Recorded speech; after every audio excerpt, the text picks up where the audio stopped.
안녕하세요. 여기는 심야낭독회 별밤 산책. 저는 여러분의 별밤 산책지기 임예은입니다. 여러분, 12월은 크리스마스 또 한 해의 마지막이 있어 괜히 마음 설레고 또 기분 좋은 일들이 많을 것 같은 달인데요. 저희 별밤도 여러분께 늘 설렘을 드리는 선물이고 싶습니다. 자, 그럼 바로 사연 만나볼까요? 서울 연남동에서 아이디 코코아 님이 보내주셨습니다. 안녕하세요. 저는 따뜻한 코코아와 함께하는 독서를 좋아하는 독서남입니다. 겨울이 되니 추워서 그런지 마음까지 따뜻해지는 책들을 더 찾게 됩니다. 한 해를 돌아보니 새해 계획했던 것들을 반도 이루지 못했고 또 모아놓은 돈도 없어 우울해지지만 책 읽고 다시 충전해 새해를 좀 새롭게 살아보려고 합니다. 위로도 되고 긍정의 힘도 주는 그런 책 있을까요? 아이디 코코아님 사연 감사합니다. 김이 모락모락 나는 따뜻하고 또 달콤한 코코아 한 잔이 생각나는데요. 이 따뜻한 음료와 함께 술술 읽히는 책 2권 소개해 드리겠습니다. 소윤의 작은 별이지만 빛나고 있어, 그리고 김장현의 당신은 결국 무엇이든 해내는 사람입니다.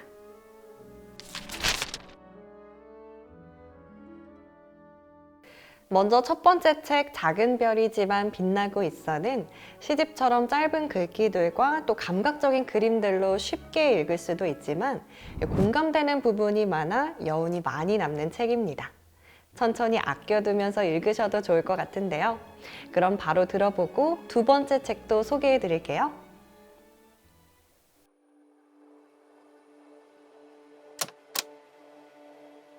작은 별이지만 빛나고 있어.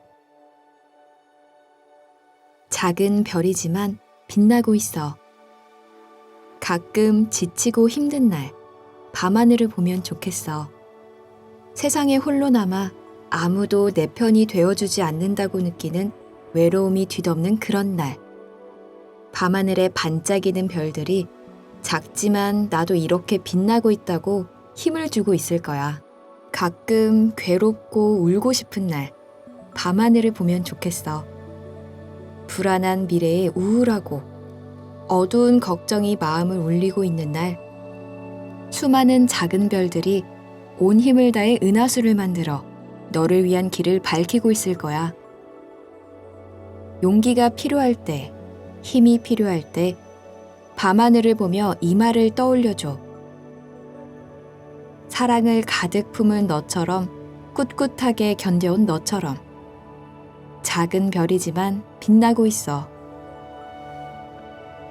사는 게 별건가? 사는 게 별건가? 다들 그럭저럭 살고 있는데 나만 슬퍼할 필요 없다. 아침이 오면 무거운 몸을 지하철에 맡기고 점심이 되면 그런저런 밥으로 배를 채우고 저녁이 되면 지치고 노곤한 몸을 일으켜 내일을 고민하겠지. 다들 흘러가는 것처럼 나도 그렇게 정처 없이 흘러가고 있을 뿐이다. 마음대로, 마음먹은 대로 살고 싶어도 그때뿐. 또다시 내일을 걱정하겠지. 만만하지 않은 인생이지만 그래도 작은 행복은 곳곳에 있으니까. 희망 하나 품고 꿈 하나 만들어 살면 가끔 행복도 찾아오니까. 사는 게 별건가? 내 한 몸 튀을 곳 있으면 그리 슬퍼할 필요 없다. 사는 게 별건가? 작은 꿈이라도 하나 품고 산다면 그리 슬퍼할 필요 없다. 지금 이 순간, 가끔 과거로 되돌아가면 무엇을 하고 싶냐고, 가장 후회하는 순간이 언제였냐고 장난스러운 농담을 한다. 과거로 되돌아간다 해도 지금과 같은 후회를 반복할지도 모른다는 생각은 접어둔 채로 만약 지금의 삶을 반복해 살아야 한다면 어떨까? 겪어왔던 슬픔과 후회, 아픔과 고통을 똑같이 겪는다면 내가 얼마나 보잘것없는 존재임을 안다면 어떨까? 그렇다면 아마 나는 과거를 이야기하며 후회하기보다 앞으로의 삶을 희망하기보다 지금의 삶을 다시 생각해 보겠지.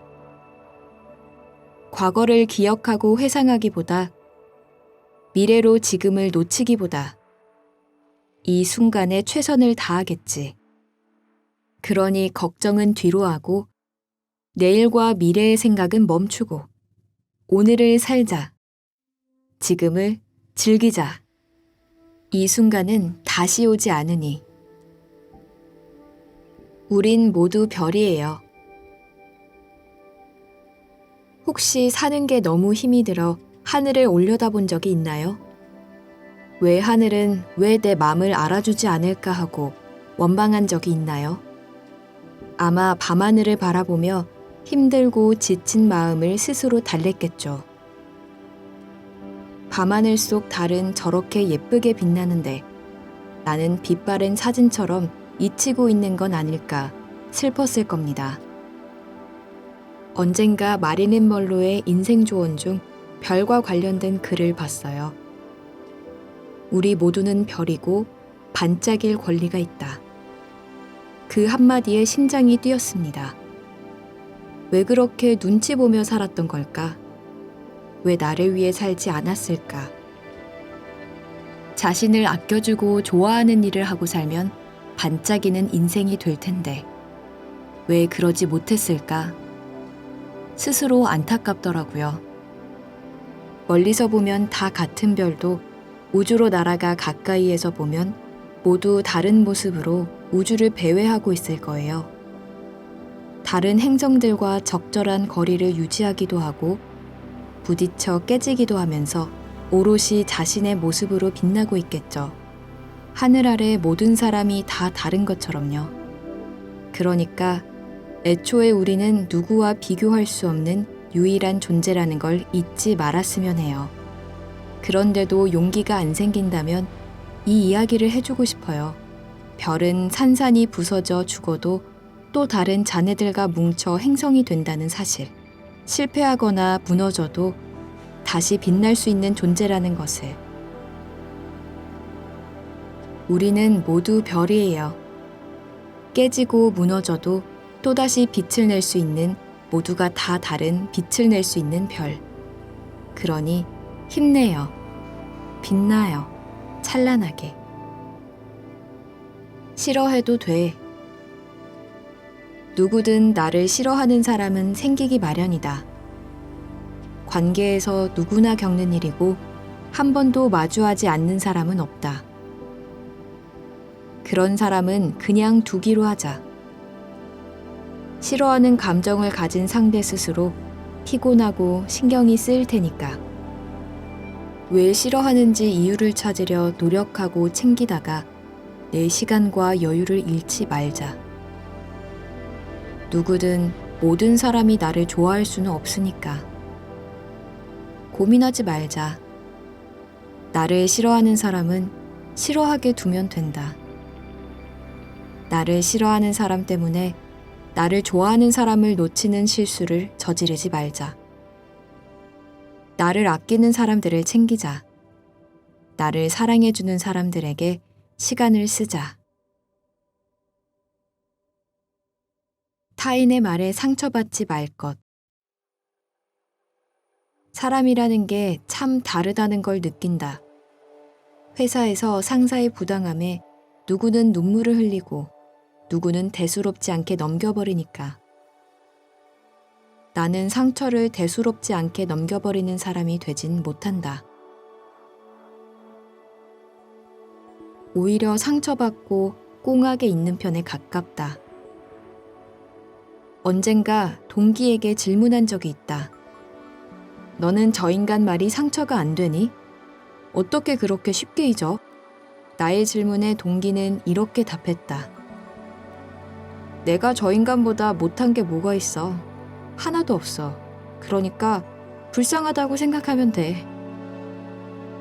나이를 먹을수록 자기애가 강한 사람이 상처를 받아도 회복이 빠른 사람이라는 걸 느낀다.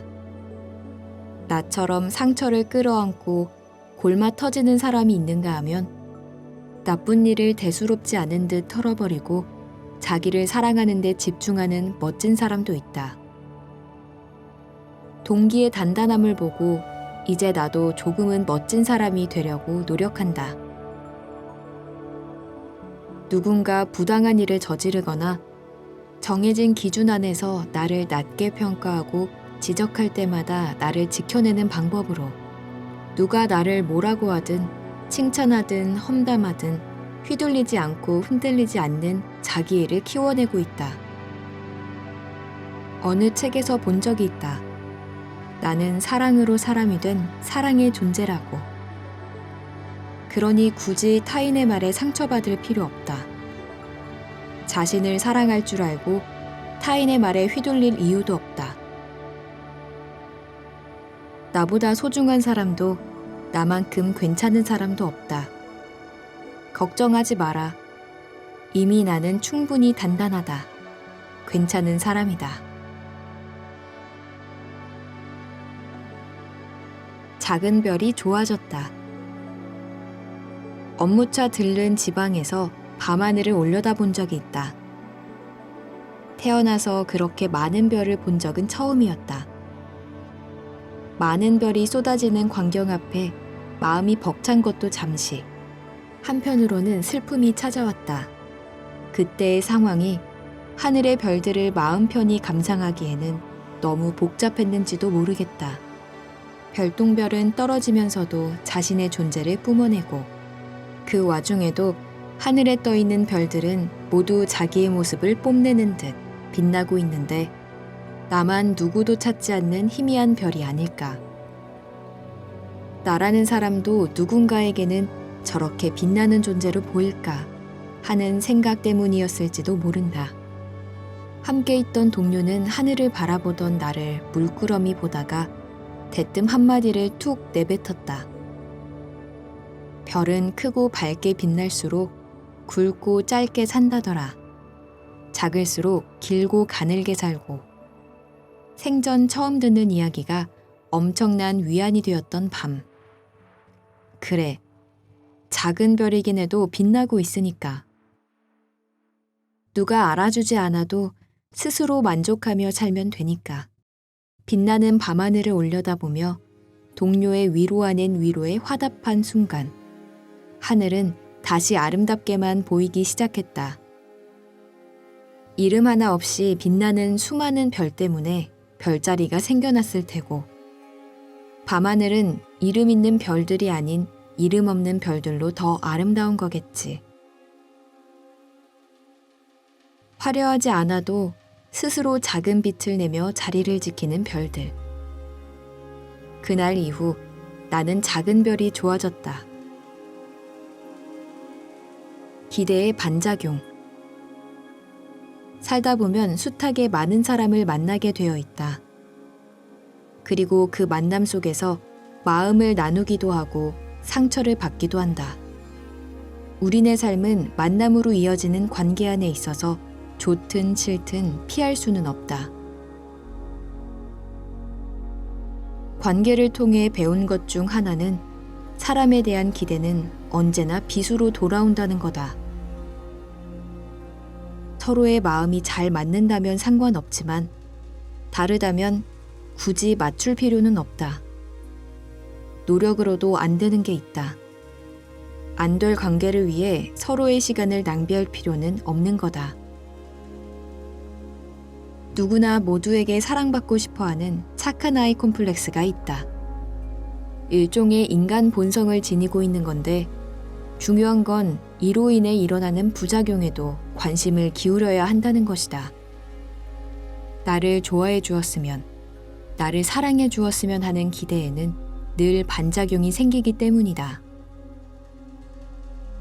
남녀 관계는 물론이고 대부분의 관계에서 기대를 통해 얻는 큰 실망감을 나는 기대의 반작용이라고 부른다. 내가 잘 대해주면 상대도 잘 대해주겠지. 내가 좋아해주면 상대도 조금이나마 귀 기울이겠지. 내가 이만큼 했는데 상대도 이만큼 해주겠지 하는 다양한 기대의 심리는 실망감을 안겨줄 수밖에 없다. 결국 이건 자신을 피폐하게 만드는 길이다. 타인에게 친절을 베풀 때는 기대의 반작용을 생각하며 기대를 낮추는 게 좋다. 그 작은 기대 하나로 내 마음이 다치기도 하고 앞으로의 인간관계가 소극적으로 변할 수도 있으니까. 세상에서 가장 중요한 일은 무언가를 바라지 않고 그저 주는 것, 그저 베푸는 것. 그것이 자신을 행복하게 만드는 가장 빠른 지름길이다. 감정 쓰레기통이 되지 말자. 거절하지 못해 생기는 문제점은 생각보다 심각하다. 나의 시간을 내어주는 게 괜찮다고 생각하면 할수록 나를 잃어가기 때문이다. 나 역시 거절하지 못하는 성격 때문에 웬만한 부탁은 다 들어주려고 노력했다. 때로는 누군가의 부탁을 들어주었을 때 스스로 다른 이를 도울 수 있는 존재라는 생각에 뿌듯하기도 했다. 하지만 부탁을 들어주면 들어줄수록 나를 위한 시간은 줄어만 갔다. 호의가 계속되면 권리가 된다고 했던가. 내 호의는 누군가가 나를 줏대없는 아이로 낙인 찍는 도구가 됐고 이용하기 쉬운 사람이라고 생각하는 계기가 되기도 했다. 나 스스로 만족하고자 했던 시간이 나를 거대한 블랙홀 속으로 빨아들여 나를 없애고 있던 것이다. 혼자만의 시간을 가지고 싶을 때도 지인들은 전화로 나를 찾았다. 고민 상담을 하기도 하고 가족 문제, 남자친구부터 남편 이야기까지 털어놓으며 나의 공감에 화를 가라앉히거나 꽤 후련한 마음으로 돌아섰다. 그러나 나는 반대로 감정 쓰레기통이 되어갔다. 시작이 반이니까 나는 사소한 거절부터 하기로 했다. 나만의 시간을 가지고 싶을 때 전화를 받지 않는 것, 문자를 읽지 않는 것, 내가 좋아하는 것에 집중하는 것, 타인의 감정에서 멀어지다 보니 나를 위한 시간이 새삼 소중하게 느껴졌다. 사소한 거절들이 관계를 틀어지게 한다거나 삶을 뒤흔들지 않는다는 것 또한 알게 되었다. 거절은 생각보다 별게 아니었다. 이제는 조금씩 거절의 범위를 넓히고 있다. 부담스러운 부탁을 거절하기. 일주일에 하루는 약속을 잡지 않고 나를 위한 시간을 보내기처럼 거절을 통해 나를 채우고 있는 거다. 그래, 이제는 내 감정을 채울 때다. 타인의 감정 쓰레기통이 되지 말자. 살아갈 수밖에 없다. 우리는 항상 어쩌지 못한 상황들을 겪는다. 그럴 때마다 절망하며 부정한다. 나에게 왜 이런 일이 일어났는지, 내가 무슨 잘못을 한 건지, 나에게 왜 이런 감당할 수 없는 일들이 생겨난 건지. 당시에는 감당할 수밖에 없겠지만 결국 이 모든 것을 품고 견뎌내는 게 인생이라는 것을 뒤늦게 깨닫기도 한다. 모든 이별에는 시간이 필요하다. 상실의 아픔을 감당할 수 있는 기나긴 시간. 삶의 일부로 받아들일 수 있는 시간. 그리고 수많은 이별을 늘 부정하지만 수긍할 수밖에 없는 결론에 이른다는 것도 안다. 세상 모든 영화가 해피엔딩이 아닌 것처럼 인생이 늘 행복하고 즐거울 수만은 없으니까. 불행하고 절망하고 슬퍼하는 장면도 인생이니까. 산 사람은 살아야지 늘 입버릇처럼 들려오던 어른들의 말씀처럼 우리는 그저 받아들이고 오늘을 또 다시 살아갈 수밖에 없다. 여전히 나를 사랑하는 사람들이 곁에 있으니, 그 사랑이 버티라고 응원하고 있으니까. 잘 들어보셨나요? 저도 들으면서 마음을 따뜻하게 해주는 손난로 같은 책이란 생각이 들었는데요. 자, 그럼 위로와 공감을 넘어 힘과 에너지를 주는 두 번째 책. 김상현의 당신은 결국 무엇이든 해내는 사람입니다. 이 저자 김상현은 이 책의 출판사 대표이자 연남동 카페 운영자이기도 한데요. 이 작가가 된 계기는 대학 시절 취업 준비를 하며 SNS에 글을 올리기 시작했는데 그 글들이 좋은 반응을 얻어 책으로 내게 됐다고 합니다. 그러면서 출판사도 설립하게 됐죠. 더불어 연남동 카페도 몇 번의 실패와 시행착오를 거쳐 지금은 많은 이들이 찾는 곳으로 성장시켰는데요. 그의 글에 힘이 있는 이유는 작가 본인이 직접 겪은 실패와 성공 속의 그 깨달음들을 진솔하게 나누고 있기 때문이 아닐까 합니다. 자, 그럼 당신은 결국 무엇이든 해내는 사람 들어보겠습니다. 결국 무엇이든 해내는 사람. 지나고 나면 별것 아니니까. 왜 그런 말들을 했을까? 왜 그런 행동을 했을까? 하는 순간들이 있습니다. 울컥해서, 화가 나서, 짜증이 나서 여러 가지 이유로 우리는 충동적인 행동을 하고 이내 후회를 반복합니다. 왜 이런 현상들이 발생하는 걸까요? 바로 우리 인간이라는 존재는 감정에 철저하게 지배되어 있기 때문입니다. 우리가 보내온 하루를 떠올려 볼까요? 기분이 좋지 않을 땐 몸에 힘이 빠지기도 하고 사소한 것에 예민해지기도 합니다. 반대로 기분이 좋은 날엔 평소라면 신경이 쓰일 이야기를 듣더라도 크게 마음이 상하지도 않습니다. 또 우리는 날씨에도 많은 영향을 받습니다. 비가 올 땐 축 처지기도 하고 날이 좋으면 괜히 기분이 좋아지는 것처럼 말이죠. 그래서 감정은 불완전합니다. 사소한 변화에도 휩쓸리고 망가지기 쉽습니다. 우리가 흔히 후회하는 모든 일들은 감정에서 비롯된다고 해도 과언이 아닐 겁니다. 이런 감정을 다스리려면 감정에서 한 걸음 물러서서 생각하고 행동하는 습관을 갖는 게 중요합니다. 이를 위해 저는 일일이 반응하지 않는 연습을 하고 있습니다. 우리는 어떠한 상황을 맞이할 때 감정적으로 변하기 마련입니다. 하지만 감정에 반응하는 것이 아닌 상황을 내 손에 넣고 관망할 수 있는 능력을 키워야 합니다. 쉽게 말해 곧장 반응하지 않고 한 번 더 생각해보는 시간이 필요합니다. 반응이 아닌 생각. 그것을 우리는 이성이라고 부릅니다. 이를 잘 보여주는 유명한 말이 있습니다. 저녁에 의자를 사지 마라. 어느 것이든 편하게 느껴질 것이다. 배고플 때 장 보지 마라. 무엇이든 맛있게 느껴질 것이다.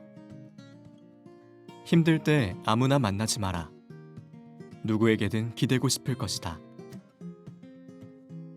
많은 사람들이 공감할 것입니다. 그렇기에 감정을 생각하고 관찰하려는 노력이 수반된다면 즉흥적이고 위험한 감정적 선택을 어느 정도 막을 수 있습니다. 감정이라는 것은 본질을 파악하는 순간 힘을 잃기 마련입니다. 비슷한 이야기로 걱정을 대하는 태도 역시 마찬가지입니다. 걱정이 생겼을 때 이를 해결할 수 있는 가장 쉬운 방법은 걱정을 하지 않는 것입니다. 무슨 말인가 싶겠지만 걱정을 객관화시킨다고 생각하면 이해하기 편할 것입니다. 불교에서는 괴로움이 찾아왔을 때 괴로움을 앞에 두고서 회피하거나 계속해서 괴로워하는 것이 아니라 나를 찾아온 괴로움 자체를 내 입장이 아닌 제3자의 입장에서 바라보는 수행 방법이 있습니다. 제3자의 입장에서 보면 괴로움과 나 사이에 일정한 거리가 생기면서 괴로움 자체를 감정이 아닌 하나의 물건처럼 바라볼 수 있게 됩니다. 결국 해결해야 할 하나의 대상으로 바라볼 수 있게 되거나 찾아온 괴로움을 어떻게 다룰지 파악해보는 시간을 갖는 여유가 생기게 되는 것입니다.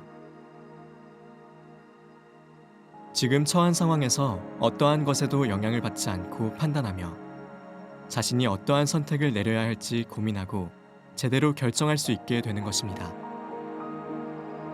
자신에게 처한 일을 계속해서 피하려고 하거나 고통받으면 괴로운 상황은 결코 끝나지 않을 테니까요. 대부분의 걱정이 처음에는 아무것도 아닌 상태로 시작됩니다. 신경 쓰지 않아도 그만인 조그마한 걱정이 신경을 쓸수록 점점 더 불어나 커지고 깊이 빠져 헤어나올 수 없게 되는 것이죠. 아무리 조그마한 걱정도 그 속으로 점점 더 들어가게 되면 헤어나올 수 없을 만큼 커 보이기 마련입니다. 높은 장벽을 마주한 것 같을 뿐더러 해결할 수 없을 거라는 절망과 빠져나오기 힘들 것이라는 불안감에 좌절하게 되는 것입니다. 아무것도 아닌 조그마했던 걱정에 파묻혀 걷잡을 수 없이 걱정이 커져버리고 마는 것이죠. 그렇다면 반대로 점점 더 깊이 들어갈 것이 아니라 점점 더 멀어져 보는 건 어떨까요? 걱정을 아무렇지 않게 생각해 보는 것입니다. 자기가 마치 걱정의 주체가 아닌 다른 사람이 된 것처럼 걱정을 대해보는 것입니다. 걱정 안에 들어가 걱정을 대한다면 누구도 빠져나올 수 없습니다. 하지만 걱정에서 벗어나 제3자의 입장에서 걱정을 바라보는 순간 아무것도 아닌 걱정이 우리를 괴롭히고 있었다는 걸 금세 깨닫게 될 것입니다. 결국 많은 일들이 지나고 보면 별것 아니었다고 훌훌 털어버릴 수 있었던 것처럼 말이죠. 누구에게나 행운은 찾아올 테니 제게 있어 인생을 살아가는 가장 큰 의미이자 인생의 궁극적인 목표는 행복입니다. 행복에 대해 거창하게 말한 것 같지만 사실 행복은 나의 사소한 일상에서도 충분히 느낄 수 있습니다. 행복이야말로 그 어떤 것보다 주관적으로 느끼고 판단할 수 있는 감정입니다. 다른 누군가에게는 별 볼 일 없는 것일지라도 내겐 행복이 될 수 있고 반대로 내게는 의미 없는 것이 누군가에게는 행복이 될 수 있는 것처럼 말이죠. 하지만 행운은 그렇지 않습니다. 내가 스스로 통제할 수 있는 범위 바깥에 존재하기 때문입니다. 우리가 행운이라고 부르는 것은 내 주변에 있는 사람들을 포함해 이 세상 모든 사람들과 얽힌 상태로 작용합니다. 살아가며 행운을 만나게 되는 일들은 얼마나 될까요? 그런 의미에서 우리가 흔히 말하는 성공에 대해 짐작해 보건대 저는 성공을 이루는 요소 중에서 운이 차지하는 비율이 99%라고 생각합니다. 물론 개인의 노력이 없다면 아무리 운이 작용하더라도 성공은 멀어질 것입니다. 누군가는 제 이야기를 듣고 비약이 심하다고 말할 수 있겠지만 생각해보면 우리가 하는 모든 일들은 운에 달려 있습니다. 아무리 열심히 노력하고 준비한 시험일지라도 그날의 운에 따라 시험을 망치거나 못 보게 될 수도 있고 유독 감이 좋았던 탓에 준비했던 것보다 훨씬 더 잘 보게 될 수도 있습니다. 물론 여기서도 노력이 바탕이 되어야겠지만 결국 모든 일은 운, 즉 타이밍이 잘 맞아떨어졌을 때 좋은 결과를 얻을 수 있는 것입니다. 실제로 이탈리아에 있는 한 대학교의 연구진은 물리학과 경제학을 활용하여 운과 개인의 능력이 성공에 얼마나 영향을 미치는지에 대한 연구를 진행했습니다. 가상의 세계를 만들고 1000명의 사람들이 가상세계에 존재한다고 가정한 뒤 1000명의 사람들에게 저마다 다른 능력과 재산, 행운과 불운을 부여했습니다. 결과는 뜻밖이었습니다. 가장 성공한 사람은 능력이 평균적일지라도 행운이 따라주는 사람이었습니다. 결국 능력이 성공을 뒷받침할 것이라는 우리의 생각과는 조금 다른 결과였습니다. 결국 이 연구를 통해 최고의 능력이 있어도 운이 나쁜 사람과 어느 정도의 능력과 운이 좋은 사람 중 후자의 사람이 더욱 성공에 가까워질 수 있다는 것을 과학적으로 입증한 셈입니다. 그렇다면 이 행운이라는 녀석을 어떻게 내 편으로 만들 수 있을까요? 행운을 내 편으로 만들기 위한 정확한 방법이나 지침 같은 건 없겠지만 이제껏 제가 경험해본 바와 행운이 따른다는 사람들의 경험을 토대로 살펴보면 큰 범위에서 타인에 대한 축복과 배려 그리고 마음가짐이라는 두 가지 방법을 찾을 수 있었습니다. 결국 행운이라는 것은 내가 통제할 수 없는 범위에 존재하지만 어제의 나를 통해 일정량의 행운을 만드는 것이 가능하다는 것을 알 수 있습니다. 타인에 대한 축복과 배려. 당신은 어떤 다짐과 마음가짐으로 하루를 시작하고 있나요? 저는 매일 아침 모두의 행복을 빌며 하루를 시작합니다. 또 명상이 끝나면 그날 생각나는 두세 명의 사람들을 떠올리며 그들이 적어도 오늘 하루만큼은 세상에서 제일 행복했으면 좋겠다라는 바람과 함께 오늘은 직장에서 일이 잘 풀려 웃음 짓는 하루가 되었으면 좋겠다. 인간관계로 지쳐 있었을 텐데 사람에게 상처받지 않고 감동받는 일이 꼭 생겼으면 좋겠다와 같이 그 사람의 오늘 하루가 어떤 식으로 행복했으면 좋겠는지에 대해 구체적으로 떠올리며 그들의 하루에 축복과 행복을 빌어주고 있습니다. 별것 아닐지 모르는 이 행동은 제게 큰 평온함과 행운을 불러오고 있습니다. 어쩌면 이기심과 혐오로 점철되어지고 있는 이 세상에서 적어도 타인의 행복을 간절히 바라고 위하는 행동이 마음속 여유를 만들어주고 타인에게 좋은 영향을 미치려는 마음이 행동에도 나타나게 되어 자연스럽게 나에게 얽힌 행운의 끈들을 좋은 방향으로 풀어주기 때문입니다. 하루의 시작을 개운하고 따뜻한 마음가짐으로 시작한다는 것이 얼마큼 큰 기쁨을 가져다 주는지 당신 역시 알게 되었으면 좋겠습니다. 저를 예로 들어보자면 타인의 행복을 바라며 많은 변화들이 있었습니다. 그 누구보다 행복하자는 마음가짐으로 살아갈 땐 세상의 모든 것들이 경쟁으로 비춰졌고 또 오롯이 나를 위해 행복할 것이라는 마음가짐으로 살아갈 땐 나의 행복에만 집중해 타인에게 그리 큰 관심을 두지 않았습니다.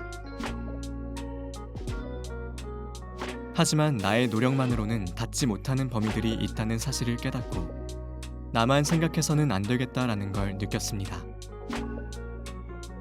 이후 저는 그 누구보다 행복하자라는 생각을 할 때보다 남들과의 비교를 줄이게 됐고 오롯이 나를 위해 행복할 것이라는 생각을 할 때보다 훨씬 더 풍요로운 삶을 살아가고 있습니다. 물질적인 것뿐만 아니라 정신적으로도 풍요로워지면서 삶의 만족도가 크게 올라갔습니다. 불교 경전 중에 주저 제독약 환착 어본인이라는 말이 있습니다. 그 말인즉슨 누군가 독약으로 해를 가할지라도 그 해는 해를 가하려는 자신에게 돌아온다는 뜻입니다. 덧붙여 부처는 누군가에게 욕과 비난을 들었을 때 이렇게 말씀하셨습니다. 타인을 비난하는 것은 결국 흙 한 줌을 불어오는 바람에 뿌리는 것과 같다.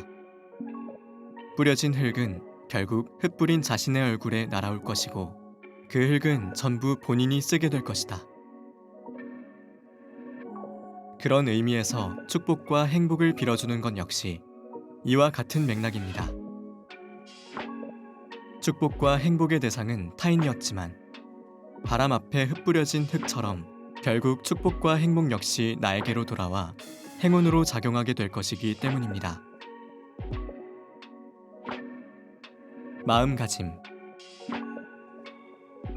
저는 어렸을 적 보도블록을 같은 모양대로 밟으면 그날 하루의 운이 좋을 거라고 생각했던 적이 있습니다. 같은 모양대로 몇 번을 밟았을 때는 하루 종일 그렇게 기분이 좋을 수가 없었죠. 규칙도 심판도 선수도 없는 저만이 출전하는 오늘의 운 경연대회였던 셈입니다.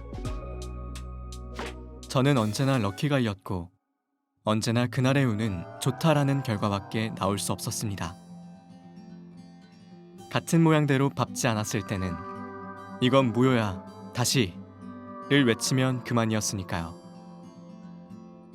이건 무효야, 다시라고 외치지 않고 단 한 번의 시도로 같은 모양의 보도블록을 밟게 된 날은 정말 운이 좋았습니다. 기분 좋은 상태로 모든 일에 임해서 그랬던 것일까요? 그런 날이면 피카츄 모양의 돈가스도 더욱 맛있었던 기억이 납니다. 어린 시절의 기억을 떠올리니 엄마와 함께 키우던 행운목이 떠오릅니다. 지금도 집에 가면 행운목이라는 식물이 집 한 곳에 자리 잡은 채 무럭무럭 자라나고 있습니다. 엄마는 행운목을 키우시는데 지극정성이셨는데 이유는 하나였습니다. 행운목에서 꽃을 피우기 위해서였죠. 행운목은 7년에 한 번 불규칙적이게 꽃이 핀다고 합니다. 언제 필지도 어떻게 피울지도 알 수 없습니다. 정성스레 행운목을 키우던 어느 날, 집에서 기르고 있던 행운목에서 싹이 텄고 이내 엄마가 그토록 바라던 꽃이 피어났습니다. 그리고 우연인지 진짜 행운목의 행운인지는 모르겠지만 그쯤 집안에서는 모두가 기뻐할 만한 큰 행운이 찾아오기도 했습니다. 이제 저는 머리도 몸도 커지면서 더 이상 같은 모양대로 보도블록을 밟는 행동은 하지 않게 되었습니다. 보도블록 모양에 신경 쓸 겨를이 없었고 이미 많은 사람들이 내 인생 안에 헤집고 들어와 그날의 내 기분을 망치기도 좋게 만들기도 했으니까요. 엄마 역시 여전히 행운목을 지극정성으로 키우시긴 하지만 단순히 행운목으로 인해 행운이 찾아왔다고 생각하지는 않으셨습니다. 정말로 행운목의 꽃이 행운을 가져다 준 것이라고 생각했더라면 여러 개의 행운목을 다시 분양받아 꽃을 피우기 위해 고군분투하셨겠죠. 엄마는 어떤 상황에서도 항상 우리 가족이 화목하고 좋은 일만 가득했으면 좋겠다는 마음으로 살아간다고 하셨습니다. 항상 행운이 찾아올 것이라는 믿음, 내가 하는 일들이 결국 행운을 불러올 것이라는 마음가짐, 즉 지금 닥쳐온 불행 역시도 행운으로 물들여 좋은 일이 다가올 것이라는 긍정적인 생각들이 우리 집에 행운을 가져다 준 것 아닐까요? 한때 저는 어떠한 일을 생각하거나 행동하기에 앞서 늘 돌이킬 수 없다는 것 때문에 많은 두려움을 느끼곤 했습니다. 그런 두려움이 현실이 되어 닥쳤을 때는 앞서 벌어지지 않은 일까지 지레짐작하며 아무것도 하지 않은 채 무기력한 날을 보내곤 했습니다. 그런 날들의 연속이었습니다. 해보지도 않고 판단하는 것, 작고 사소한 일들이 꼬였다고 해서 그 전체가 꼬여버릴 것 같다고 생각하며 겁을 먹는 것, 누군가 내 기분을 나쁘게 했다고 해서 나의 소중한 하루를 망쳤다고 생각하는 것. 하지만 사실은 절대로 그렇지 않다는 걸 이제는 알고 있습니다. 오늘은 아주 좋은 날이 될 거야. 행운이 곧 찾아올 거야 라는 믿음이 바탕이 되어 보도블록을 같은 모양대로 밟은 일과 행운목에서 꽃이 피었던 일들이 겹쳐 행운을 불러온 것이라는 걸. 우리가 하는 모든 일들은 된다고 믿으면 정말 그렇게 된다고 합니다. 잘 되고 있다고, 옳은 길로 가고 있다고, 그럴 수 있다고, 다 잘 될 것이라고 말이에요. 결국 그렇게 믿으면 그렇게 됩니다. 행운 역시도요. 불행을 극복하는 방법. 전 세계적으로 들이닥친 팬데믹은 누구에게도 예외는 없었고 함께 온 경제적인 타격은 이거 진짜 망했구나 라는 생각까지 들게 만들었습니다. 엎친 데 덮친 격으로 좋지 않은 일들이 많이 발생했는데 그 순간 제가 할 수 있는 건 어떻게든 이겨내보자. 지나갈 거야 분명. 이라는 다짐으로 꾸역꾸역 버텨내는 것뿐이었습니다. 그렇게 2년 가까이 한 달에 몇 천만 원씩 적자를 보다 보니 어느새 이겨내보자는 생각도 더 이상 들지 않았고 어쩌면 이대로 지나가지 않을 수도 있겠다는 불안함이 커지기 시작했습니다. 하지만 코로나가 시작되고 힘들었던 사업은 현재 어느 정도 숨통이 트인 상태가 되었고 다행히도 상승세를 그리고 있습니다. 그 과정에서 극심한 불안과 무기력을 극복해내며 성과를 얻을 수 있었던 방법을 공유해볼까 합니다. 불행에 먹이를 주지 않는다. 저는 정말 힘들고 불행한 순간이 찾아오면 불행은 아무런 힘이 없다고 생각하곤 합니다.